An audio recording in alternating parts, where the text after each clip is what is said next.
মোদি ব্যস্ত থাকবেন, তাই নিউ ইয়র্কে ডক্টর ইউনূসের সাথে বৈঠক হবে না। ভারতের হিন্দুস্তান টাইম এমন খবর দেওয়ার একদিন পর পররাষ্ট্র উপদেষ্টা তৌহিদ হোসেনও জানিয়েছেন মোদির সাথে ইউনূসের বৈঠক হবে না। তবে মোদির সাথে বৈঠক না হলেও মার্কিন প্রেসিডেন্ট জো বাইডেনের সাথে নিউ ইয়র্কে বৈঠক করবেন অন্তর্বর্তী সরকারের প্রধান ডক্টর ইউনূস।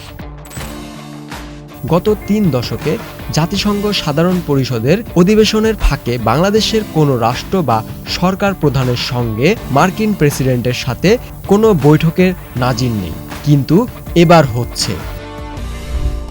সব ঠিক থাকলে নিউ ইয়র্কের স্থানীয় সময় ২৪ সেপ্টেম্বর দুপুরে জাতিসংঘ সদর দপ্তরে বাংলাদেশ ও যুক্তরাষ্ট্রের শীর্ষ নেতারা বৈঠকে বসবেন।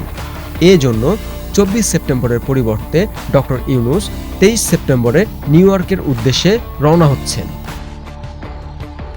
জাতিসংঘ সাধারণ পরিষদের অধিবেশন চলার ফাঁকে কোনো দেশের শীর্ষ নেতার সঙ্গে যুক্তরাষ্ট্রের প্রেসিডেন্টের দ্বিপাক্ষিক সাক্ষাৎ প্রায় বিরল। বিশ্লেষকদের মতে, রাজনৈতিক পট পরিবর্তনের পর বিভিন্ন খাতে সংস্কার সহ বাংলাদেশের সামনের দিনের অগ্রযাত্রায় যুক্তরাষ্ট্রের যেসব সহায়তা করবে নিউ ইয়র্কের আসন্ন বৈঠকে সেসব নিয়ে আলোচনা হবে। দীপক পাল, ২১শে টেলিভিশন।